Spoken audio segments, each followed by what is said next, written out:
This thing has just come out on general sale, GoPro Hero 8. And you're probably wondering and searching all these YouTube videos to figure out, is it actually better than the Hero 7 that only came out a year ago? And all the other GoPros, and the GoPro I've got in my cupboard somewhere. And that's what I'm here to tell you today. Now, I've noticed that there are hundreds of these videos, GoPro videos, Hero 8, it does this comparison videos, but no one's actually done one just talking to a normal person in words that are actually relevant, not talking about, you know, the type of the sensor or the processor of the camera, but just the general use of it. And this is where this video is going to come in. A little bit about me. I am a full-time YouTuber. I've been doing this for getting on for 2 years now, and in the professional capacity I've been using GoPros for even longer than that. I use these GoPros in a mountain bike capacity. This is a mountain biking channel, and I've ridden all over the world. I've used the Hero 7, the Hero 4 with a gimbal, and of course now I've just picked up one of these. So I feel like I've got a pretty good handle, and I'll be able to share my knowledge onto you. So what are we going to talk about in this video? Well, I'm going to tell you what I think are the actual differences between the 7 and the 8 in normal person use, which is hopefully you watching at home, rather than a professional situation. The Hero 8 is actually 25% more expensive than the Hero 7 at the time of recording, so we're going to see if that's actually worth it. And then I'm also going to show you what it can actually look like with just a couple of tweaks here and there, which shouldn't be too hard. I'm colorblind. Like, if I can do it, you guys can do it at home as well. And I am filming everything in 4K. If you want to see what it looks like in 1080, just go down there and change it to 1080. That's all you have to do. So let's start off with what's actually wrong with this Hero 7. Number one, the case. The case is super annoying. It might not seem like it now, but when you're out and it's maybe a little bit cold and you need to change a battery or change an SD card, getting that case off is really annoying. Number two on my list of things that aren't great are the GoPro color profile and the auto white balance. Basically the auto settings. I've seen a bunch of people use these, and I can always tell when they're using it because it looks rubbish. So I want to see, I'm gonna get these confused. If this one is any better than this one, that would be great if they've made this better. But there's also no reason why they can make this one better. Dropped frames. A couple of times when you're riding with this, all of a sudden in your footage, there'll just be this like random zip. I've seen these things just randomly cut out as well when you're filming, which is really annoying. So I want to see if that has been solved. I haven't had too much time with this. I've had like a couple rides, but it seems okay so far. Spoilers. Number four, this touch screen can be a little bit tricky to navigate and change things on and not make it very quick. I know that's changed, we'll get into that. Low light stability. Obviously the stabilizer was why this Hero 7 became so popular so quick. Not having to use a gimbal so much and have better footage was obviously a huge plus point, but when it got to low light, it didn't seem to work as well. And then, of course, every new camera that comes out, the low light's better. Hopefully the stability's better as well. And then finally, the audio. I actually have zero complaints about the audio. I've never had any problems. I flip it over into stereo mode, just like my friend Trail Features does. He actually made a whole audio guide to it up there. You can go and check it out. But some people are convinced that the audio isn't that good on the Hero 7. I think it's perfectly usable. I've had zero complaints from all my videos that have been seen thousands of times. So we're gonna see if this one is any better. So what's actually new that's gonna be relevant for real world use for you watching this at home? Well, number one is now there's no case, surprise. And to change the battery is super easy. You just flip this off.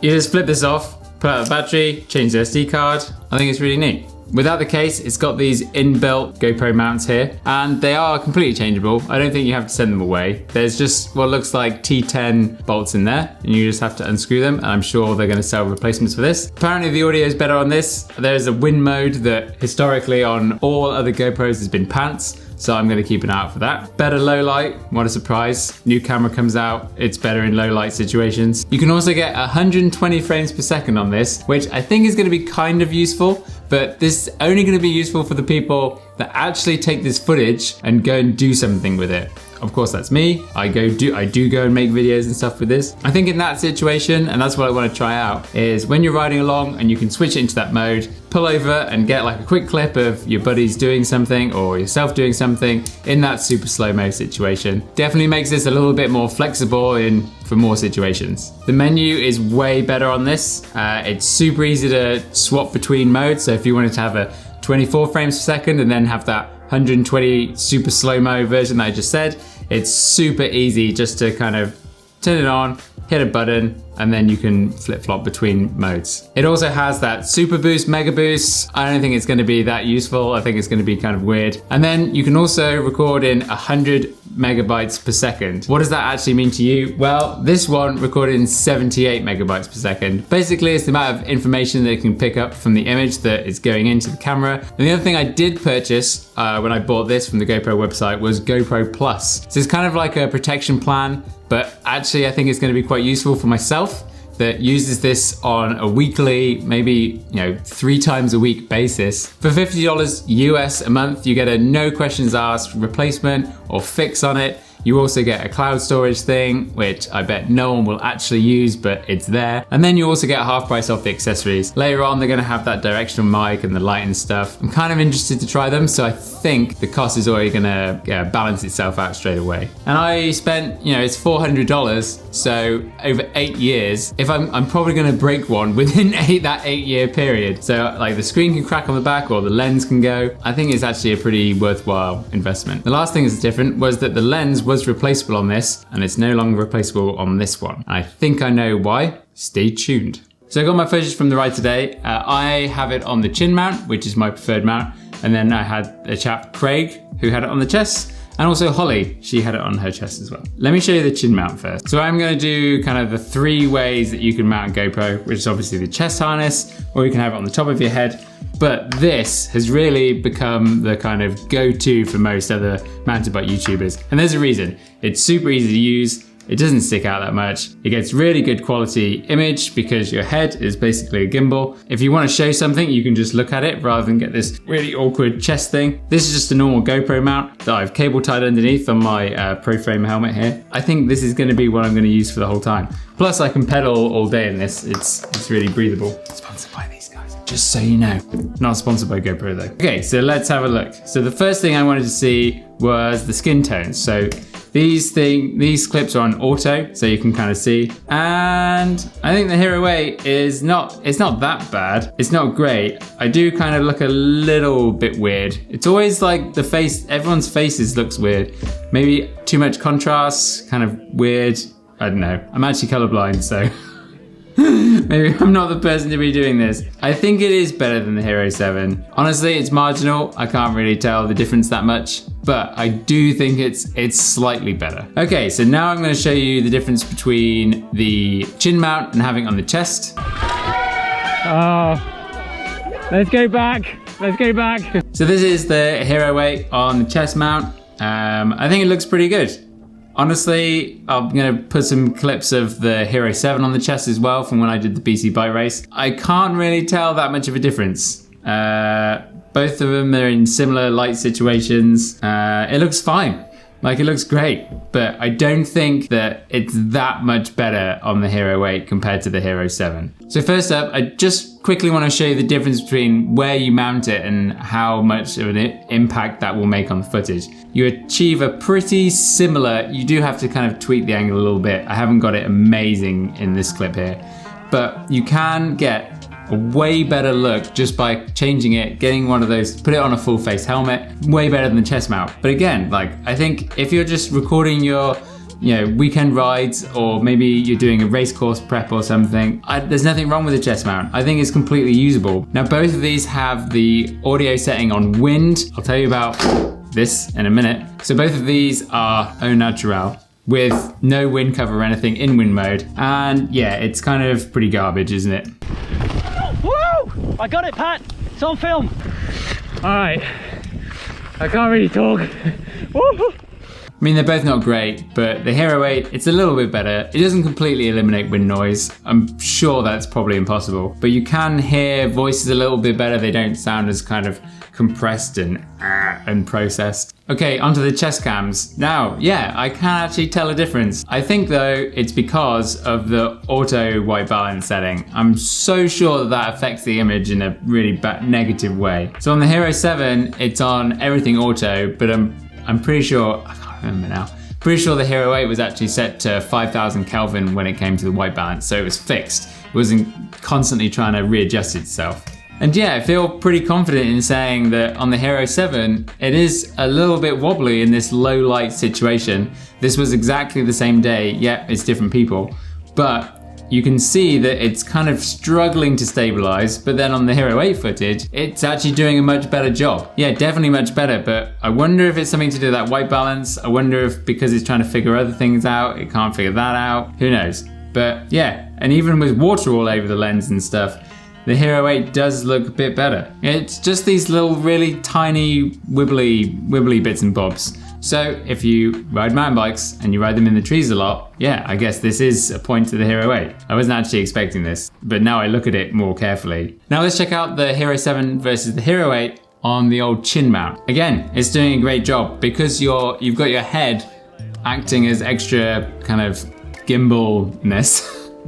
It's doing a real better job. In this low light situation, again, it's still kind of got like a really slight bit of jittery now that I really look at it. Before, when I was just shoving in these clips into this project to export, I really couldn't tell a difference, but now it's a bit bigger. I can see a bit of improvement. Maybe not. No, it's still doing it. Yeah, the Hero 8 is still doing it for sure. Oh well, I guess they're exactly the same.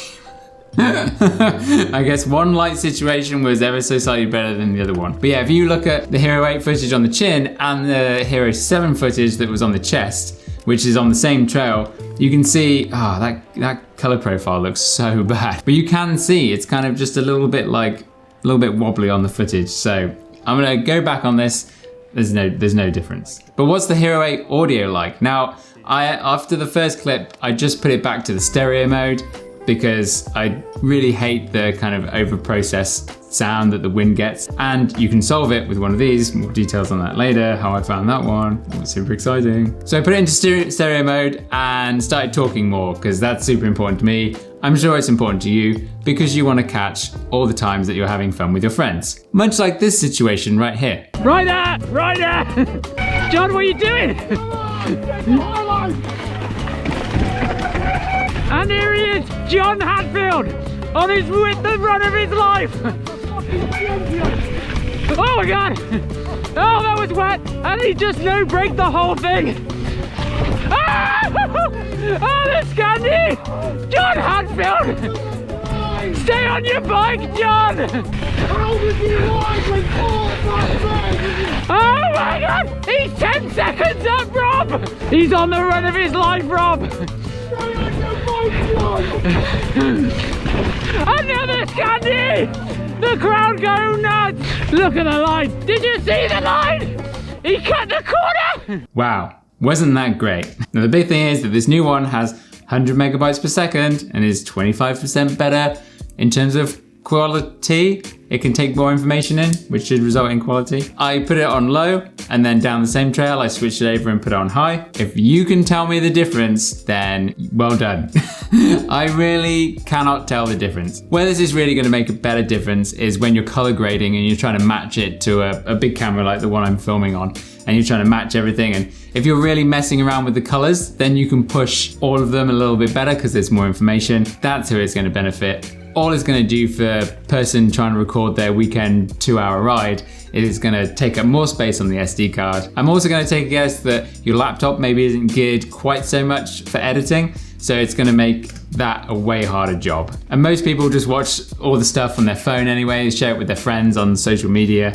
So yeah, that's not a real benefit for a normal person. So while I was out on this ride, I also wanted to pull over and, as I said, test that 120 frames per second. It was pretty dark. I mean, this was still kind of around lunchtime. You know, the light wasn't incredible for filming. And then if you're recording at 120 frames per second, that low light situation is going to be made even harder for the camera to make it look good. But I got some really interesting little bits. Like I saw my buddy John here actually jump before the drop. And no one would have seen that unless I'd captured it in super slow-mo on this camera. This is only for the people that are actually gonna take the footage from this and go and do something with it, like make a little edit from it. And I really did enjoy how quickly you can go from the normal one and then pop down, find your slow-mo one, and I'm in slow-mo. That's actually really good. A huge plus point for that. So now you can get 60 frames per second in 4K resolution, but stabilize, which you couldn't in this one.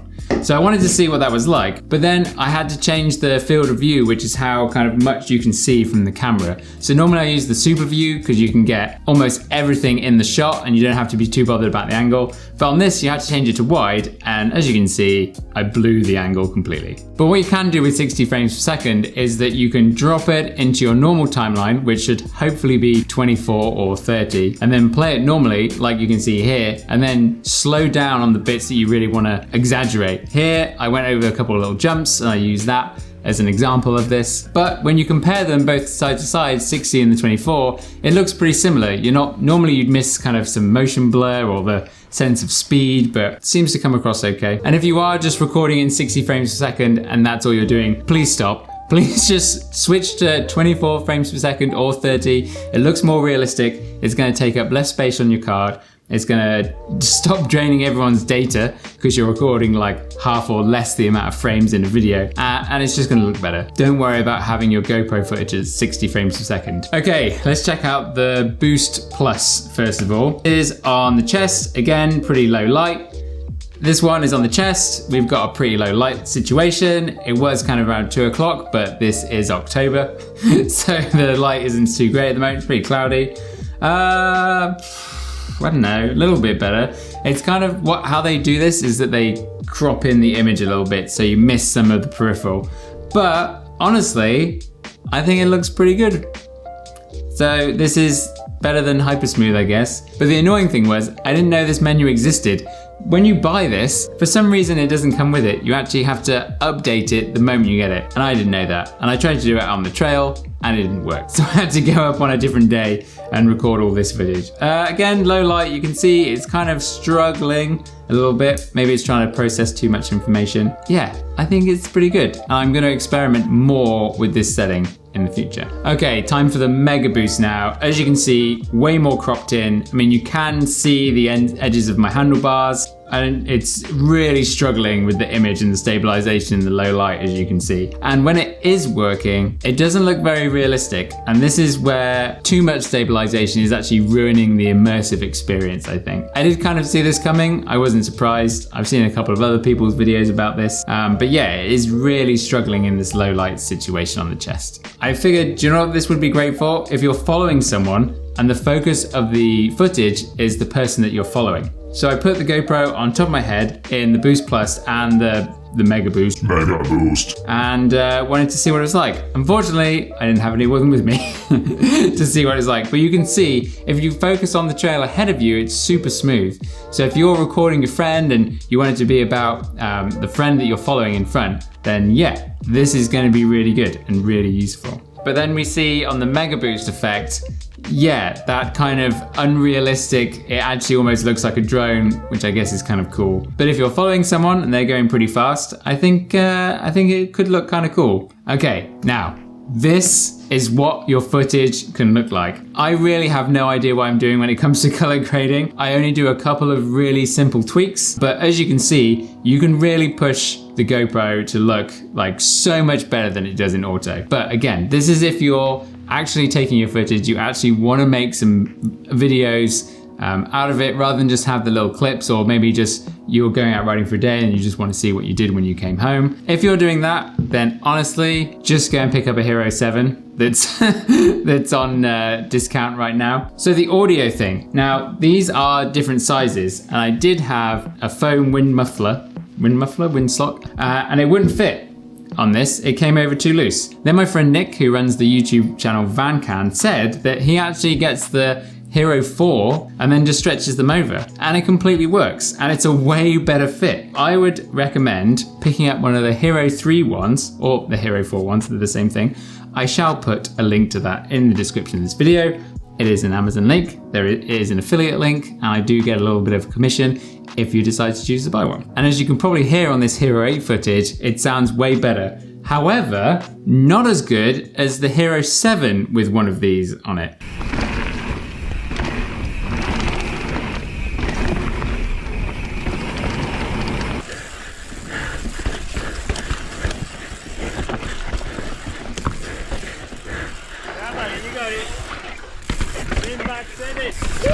I did wonder why, and I have a theory. On the case, there's a little edge right here. And I think that's just enough to trip air over the top of it and miss the microphones that you use on the sides when you flip it into stereo mode. Now, even at slower speeds, I can still hear wind on the Hero 8, but as you can see here from this footage from a race that I did earlier on this year, you can't really hear the wind until you're going like 50 kilometers an hour. I wonder if the audio is actually better on the Hero 7 in the case. But I'm not sure on this opinion. I need to have a little bit more experience with it. But for sure, your GoPro footage will sound way better if you pick one of these up. So as you can see here in my graded footage, it looks way better. But unfortunately, this video has been going on for far too long now. So what I'm gonna do is I'm gonna show you how to do that in a video coming up. I've got a few other videos. Hit subscribe if you wanna see that one in the future. So what do I think? What is my final thought? This is actually my first ever real review videos. I've never said that on camera before in like 150 videos. I think for normal person in the street that is just going mountain biking or a similar sport and they just want to film themselves, there is nothing wrong with this Hero 7 and it's cheaper. If you are looking to get a little bit more serious and you are bothered about color grading and everything, kind of a real video, you're not just looking for random clips, then yeah, this is probably worth it. And I haven't mentioned, I've just realized I haven't pointed out why I think that they sealed in this lens. I've seen a bunch of people using this that get a little bit of condensation underneath the lens cover here. And I think that's why, because you can twist this off and it breaks the seal. So moisture gets in and then we have to wait for ages for it to clear. Now you're not gonna get that on this one because it's fully sealed. So yeah, that's definitely an improvement. But that's just what I wanted to share. Hopefully you found this information useful. I don't think there's a huge bit of difference. If you want to spend the extra 25% in price, then go for it. I don't think it's a bad thing. And actually, I'm gonna be launching in a couple months some group classes on Patreon. There is a link in the description below. At the moment, if you just want to support me, that's where you can do it. But I am gonna be launching something more formal where you can learn how to make better videos for YouTube if YouTube is your hobby. And it should be really fun. Of course, subscribe. I've already asked you to do that. Like the video if you enjoyed it. Comment below, which one did you buy? Super exciting. No. Cheers, punters. I will see you next time.